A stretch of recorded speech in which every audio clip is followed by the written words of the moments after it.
Компаниите со странски капитал имаат потреба од работна сила. Странските инвеститори бараат кадар со завршено стручно средно образование.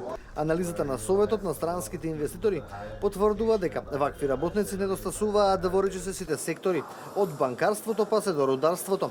Председателот на Советот на ова бизнис дружение вели дека со напорна работа секогаш може да се напредува во една компанија. With a fair salary and which can create a career. Нам ни требаат луѓе со стручно образование, со стручно средно образование, кои што ќе работат за правична и фер плата и ќе работат на позиции од кои што ќе можат да изградат кариера. Да се започне како практикант во една фирма не мора да значи дека нема да стигнете до високо место. Ја секој пат го споменувам примерот со еден од директорите во Евана, кој што започна да работи на 14 години како практикант во фирмата, а во моментот е технички директор и има околу 2000 луѓе под него.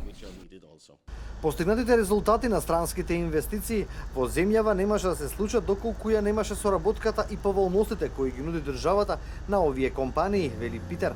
Од друга страна, вели дека имаат одлична соработка со домашните компании, а очекуваат таа да продолжи во иднина.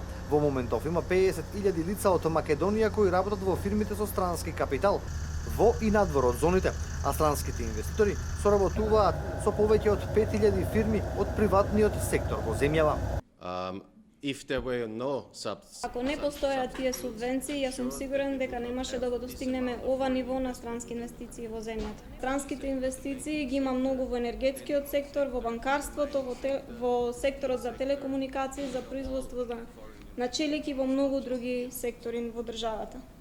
Странските директни инвестиции во земјава кумулативно за периодот од 2007 до 2016 година достигнаа 2,4 милиарди евра. Во анализираниот период во земјава своји инвестиции остварија или остваруваат околу 50 големи странски компании.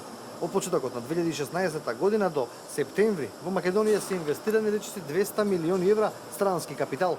Според извештајот на Народна банка, во првите 9 месеци од годинава најмногу инвестиции се влезени од бизнисмени од Германија, потоа Турција, следуваат Италија, Луксембург и Бугарија. Кон крајот на ланската година беа најавени дополнителни 10 нови инвестиции кои треба да се реализираат во оваа година.